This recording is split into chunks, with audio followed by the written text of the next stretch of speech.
What is up, DMV Hoops fans? Welcome to another Believe in DMV Hoops. I'm Matt Moderno. I've got Lincoln Ball of American University joining me here today. Lincoln, how are you? What's up? What's going on? How's things?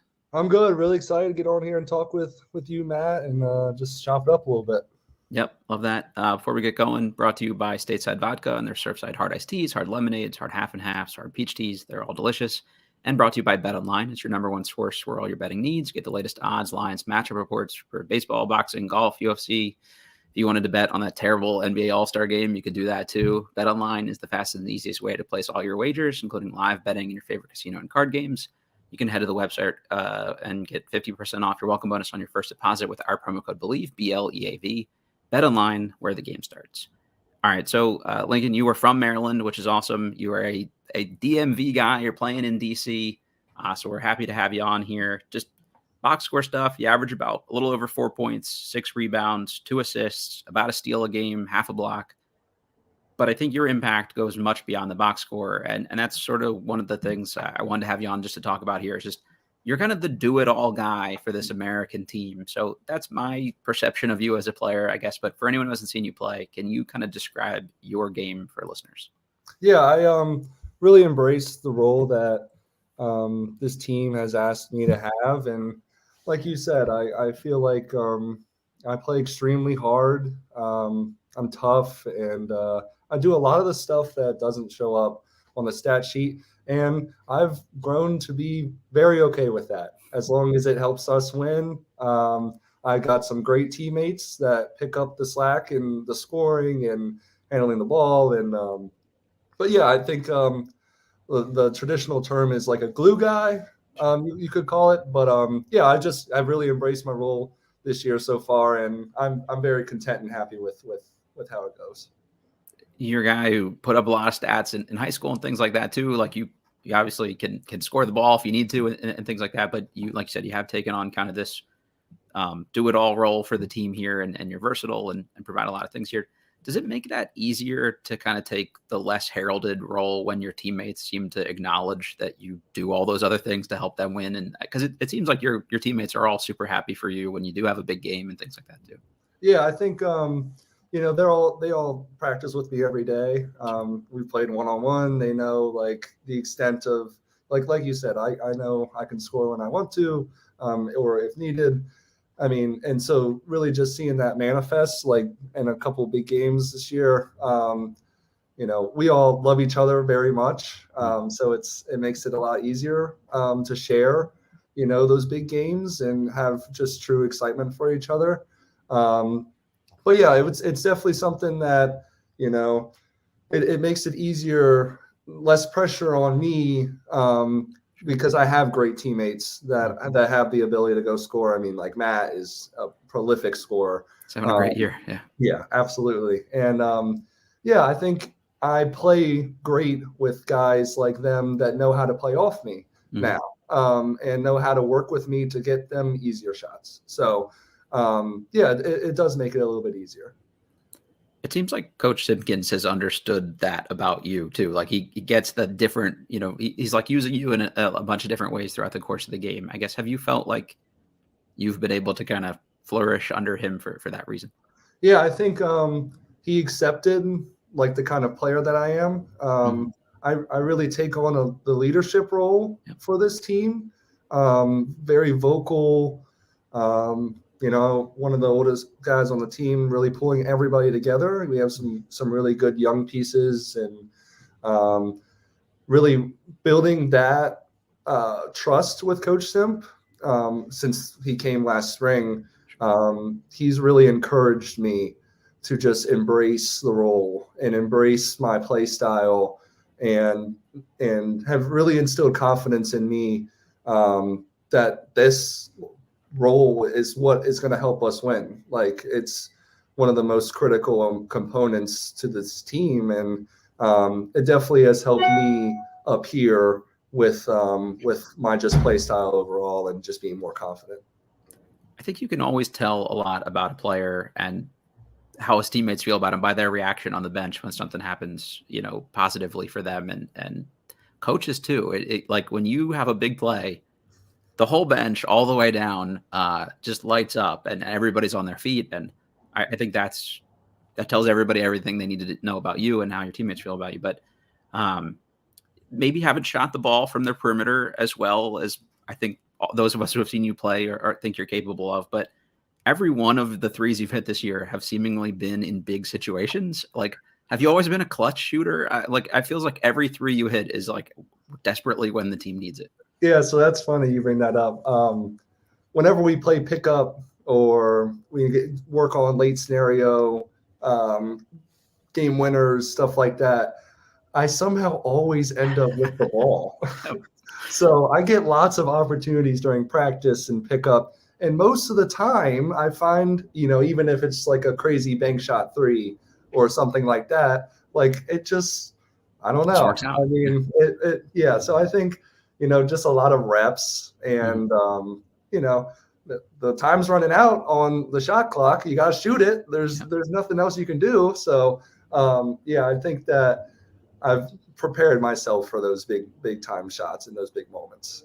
That's very cool. Yeah, it's nice to see them, pay off when they do. And there's been plenty of times where I've had the tweet out like, "Holy shit, Lincoln did it again!" Whether it's either a big rebound or a big stop defensively, or just tapping a loose ball to somebody. I think the team is several notches better in the win column, specifically just because of hard work, hustle plays that you've made for them. So glad to see that. And that's honestly, other than hearing you're a very nice guy, one of the main reasons I wanted to have you on to talk about this, because I feel like that doesn't always get the most attention or credit. And in a previous episode, we just had Jared Billups from George Mason on, and he's kind of the same way, but on the perimeter. So I thought having you guys back to back was kind of a nice pairing of guys that just kind of, don't get the most attention, but the team really needs everything they contribute. So very cool. 3 consecutive defensive stops for you guys is a lock, and then 8 locks. There's supposedly a 98% chance of winning. So is that something that the coaching staff has really keyed in on this season? Oh my gosh. Yeah. It's one of the most important things that we keep track of. Okay. We get in lock zones, which is 2 stops. And we put a really big emphasis on the last 4 or 5 games, like just communicating with everybody on the floor. You'll see us a lot of times, like they encourage us to make eye contact with each other and say, we're in a lock zone. Like this is very, very important. So really just like brings the intensity of the possession up.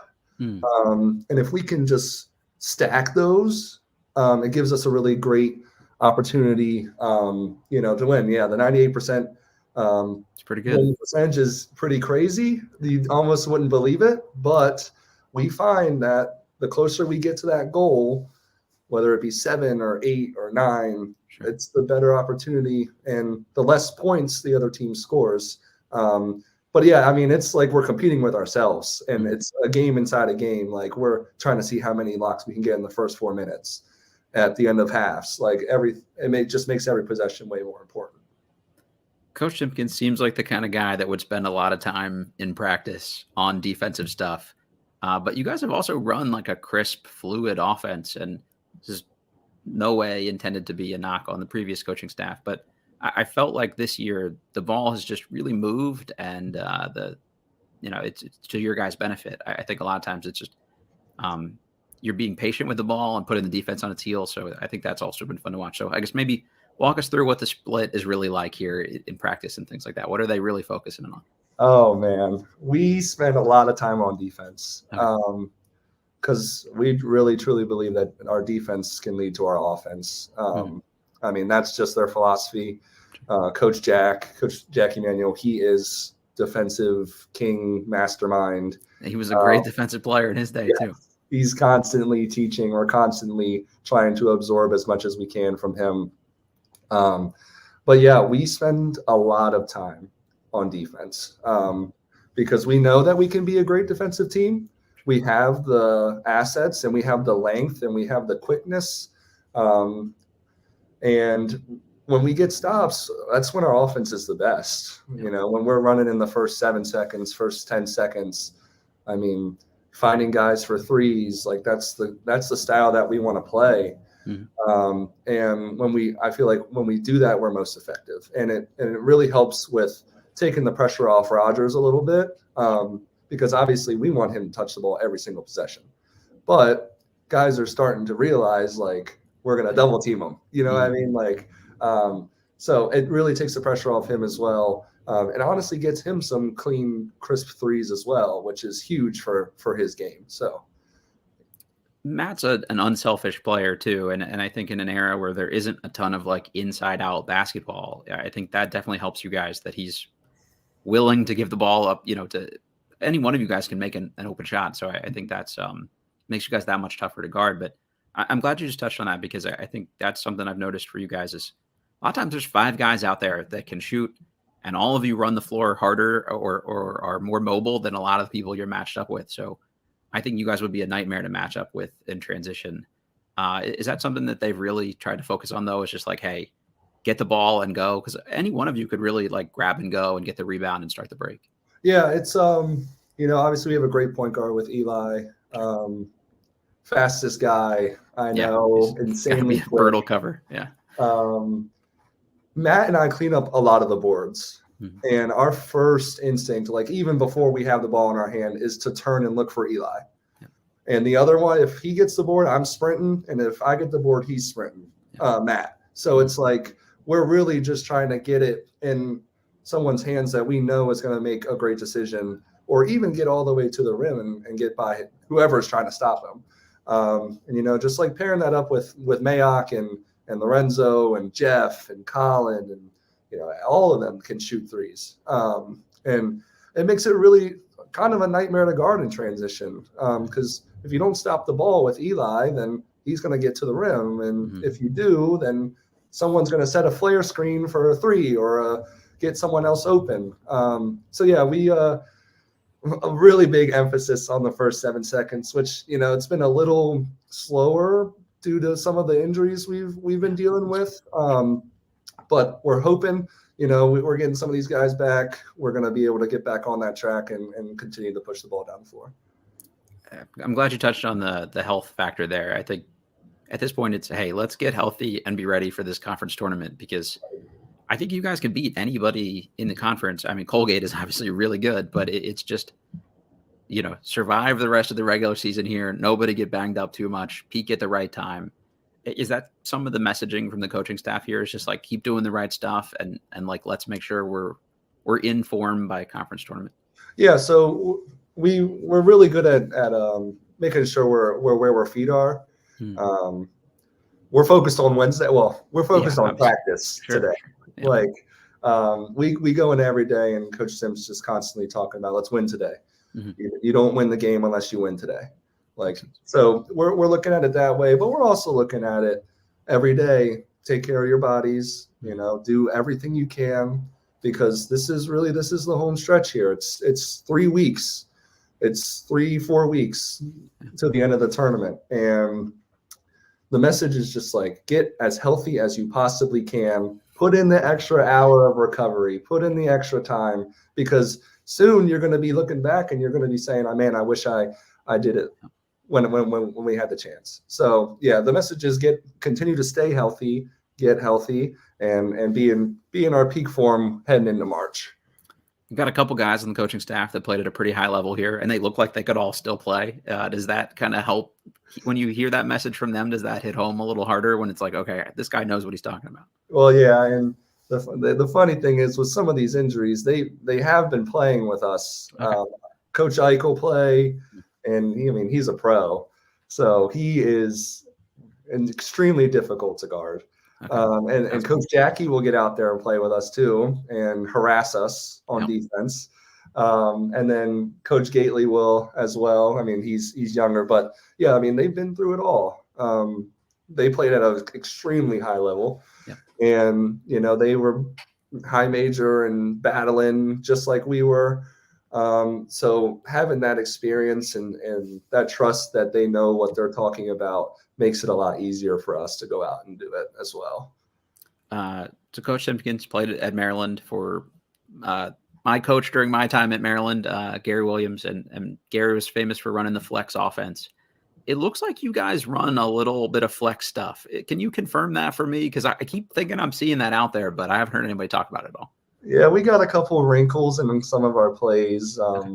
because it is difficult. Yes. Guys get mixed up on the flex, and Mm. we've got a couple layups and on some inbound plays, and one of our really frequently ran plays and incorporates the flex. So yeah, I mean, guys are so worried about Rodgers. Anytime he sets it off away from the ball screen, Yeah. they're hugging him. So even if he just gets a hold of the guy, a clip on the other man's guy, it should be a layup. But yeah, I mean, I've always been a flex guy too. Okay. I think it's simple but hard and difficult to guard. Yeah, that's the best kind of thing for a coach, right? Like, hey, guys can learn it easily, but not everybody can cover it easily. So Yeah. I love seeing that. Just obviously want to focus on you, but let's talk about Matt here just for a minute, only because you guys have been playing with each other for a long time at this point. You played some AAU together for Mid-Atlantic Select. What's it like playing with a guy that you've known for a long time, but you're also good friends with?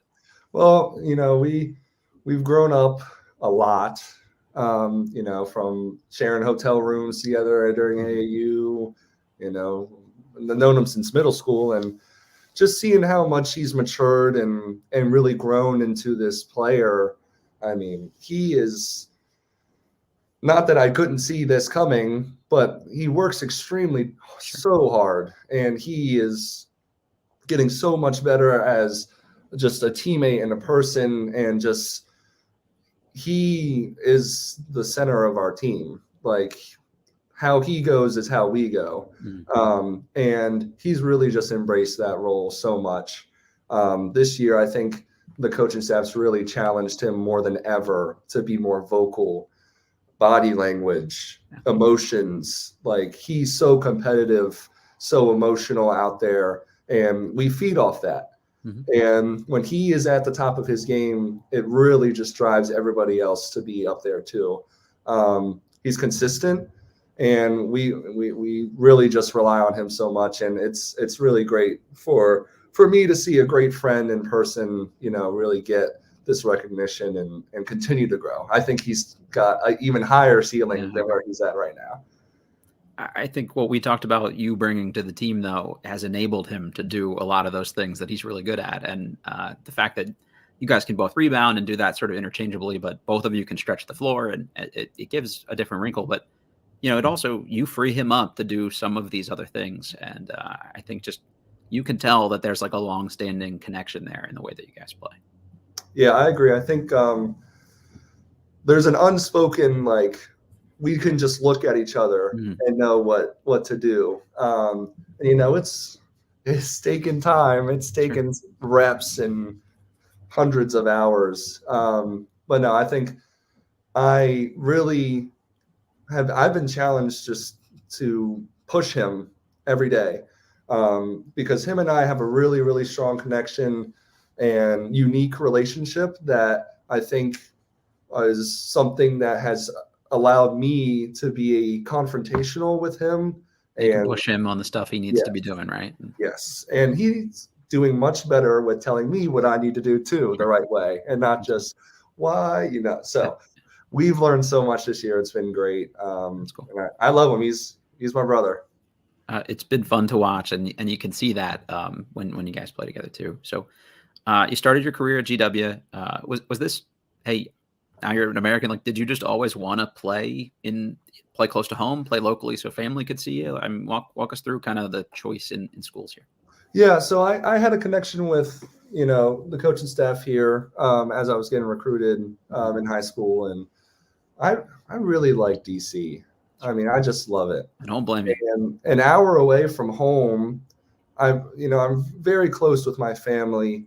I've got a great support system at home. I have a great high school coaching staff, that really propelled me into this position I'm in now. And I think that, yeah, I would have liked to go down south in the warmth and everything, but with the opportunities that I had, I felt that this was a great fit for me. I mean, a great university, a great campus, a great area. And I'm so blessed just to be where I'm at now, with Coach Simpkins and the whole staff, really just encouraging me and, embracing who I am as a player and a person, has really made me very happy with my decision.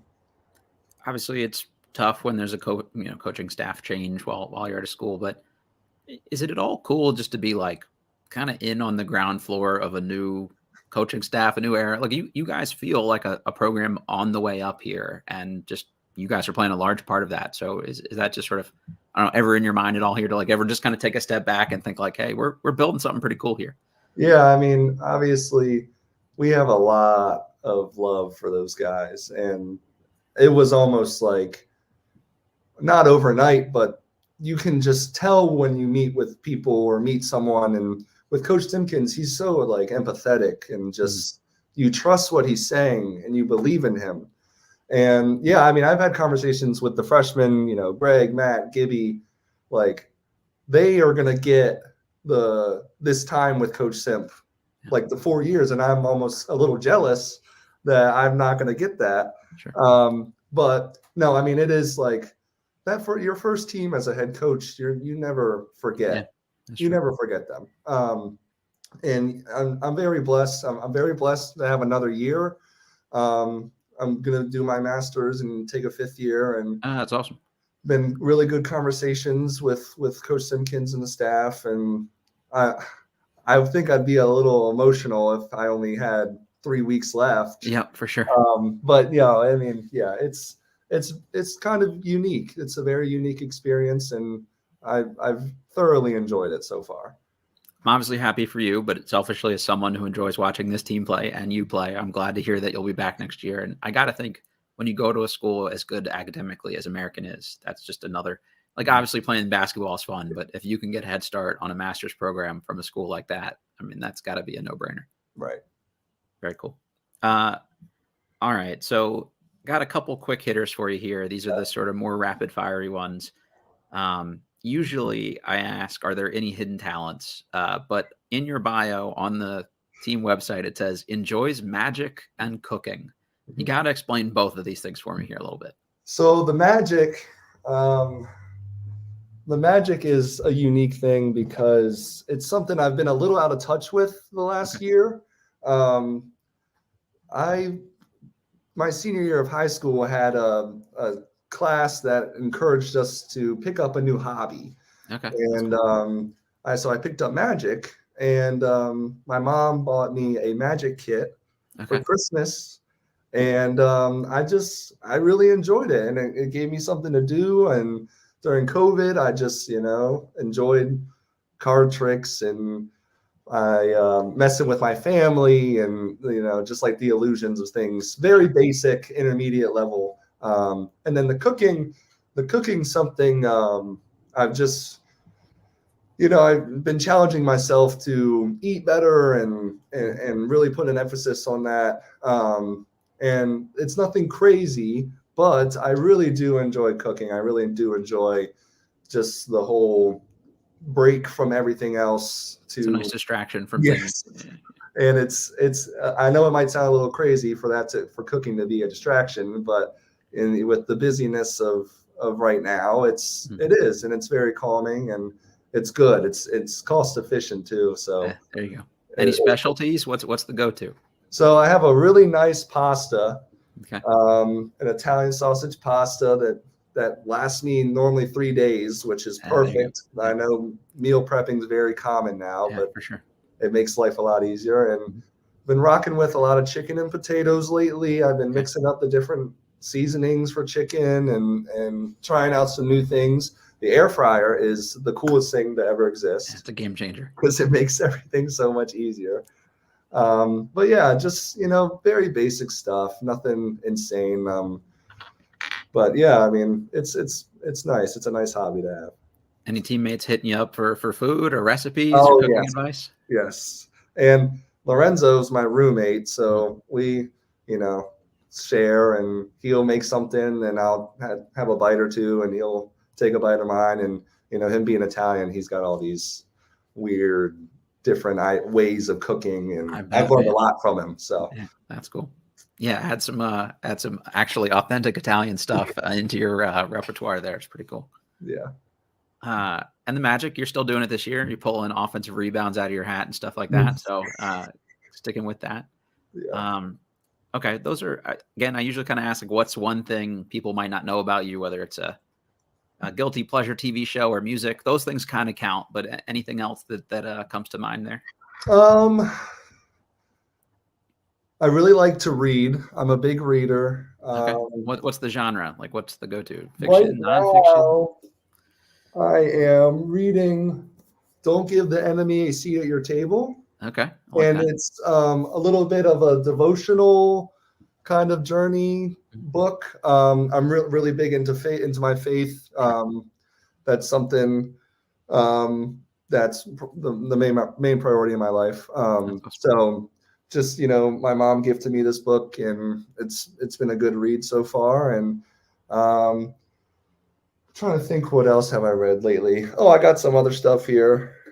I don't know. You might know this one. I It know is a of John basketball book. Grisham, but I don't know that specific one. Yeah, so I'm about halfway through that one. Okay. But yeah, I'm a big reader. Um, I like not being on my phone that much. Yeah, So it's a that's healthier way to be in life, I promise. it's the traditional way. But yeah, so that's pretty much it. Also, a big reader here too. I just picked up a book by a guy named Dean Tolson. He played in the SEC back in the day at Arkansas, and then graduated, played a little in the NBA. And it came out about 10 years after he stopped playing that he actually didn't know how to read.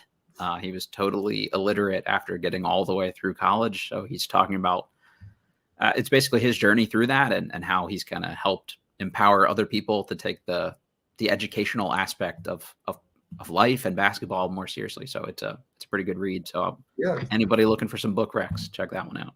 it sounds great. Yeah. Iron Lincoln, why number 4? Oh, I wore number one in high school. I also played football. I wore number 6. Okay. Couldn't wear 6 in college at the time. Wore 4 for AAU. Okay. All 15, 16, 17U.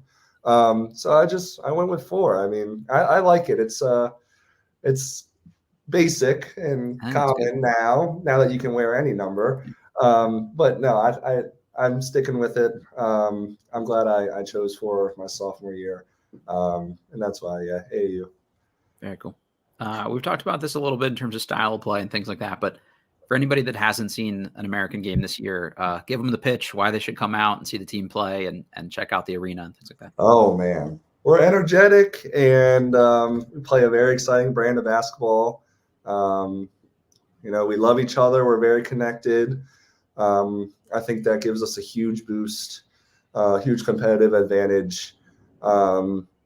We've got some young guys that are very, very exciting, very, very high ceilings, and they're growing by the night, by the practice. And we've got some old guys that have been there and that kind of are leading now, and we're meshing very well. And it's just been very exciting.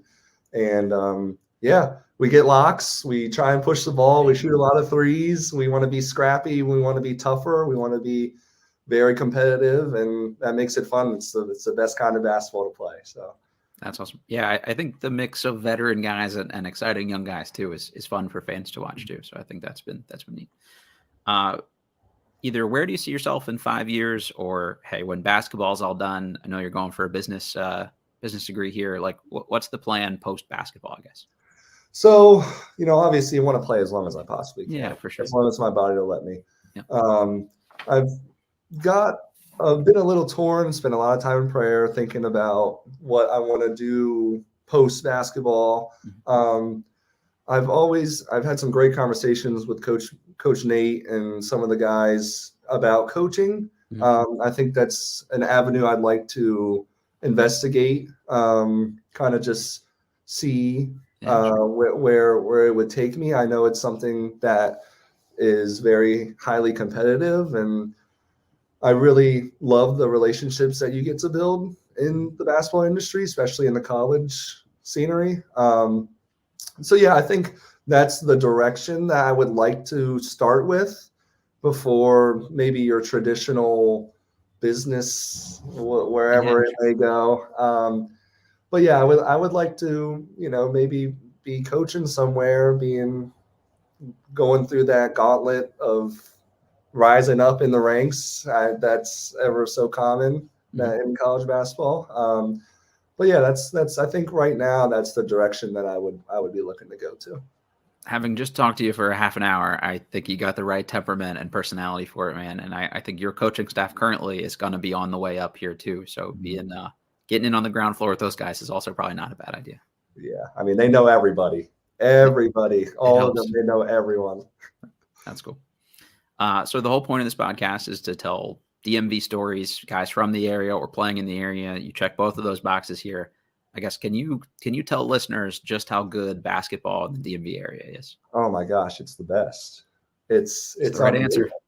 I mean, there's a reason why we produce the most college athletes, and I mean, and it's not just with basketball. I mean, I've been in the football landscape. There is just so much talent in this area, and I mean, when you're in the DMV and you grow up in the DMV playing basketball, you get to know a lot of people, and then you get to follow them on their journey. I've got endless amounts of friends and ex-teammates that are at different stages in their basketball journey, and they're a pro or Division I, Division II, Division III, whatever. It's just such a great network because there's so much talent and there's so many great guys that get recruited highly because they're from this area, and it makes you a better basketball player growing up here. So puts a big spotlight on you too. Like when you're going up against the best of the country, like people see you play a lot too.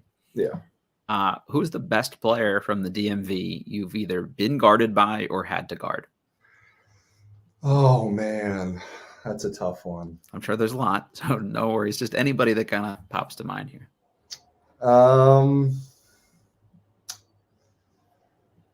So Matt and I played We Are One a lot of times in AAU. And I remember getting switched off on Qudus Wahab. Oh, that's a big boy. Yep. Big man. He's tough. I mean, that team was stacked. And then him, Eric Dixon, who we played earlier this year at Villanova. Yeah, that's probably up there for toughest guard. Sure. Because of just how big he is. But yeah, I would say him. Yeah. That guy's a load in the paint. He's got the jump hook down. I mean, you're a big dude yourself, but you're giving up a couple of inches there, I would say, at a minimum. So that's a tough ask. Which DMV guy should we talk to next on the pod? Anybody you can think of that'd be a particularly good convo or interview? I think. Well, let me think about this.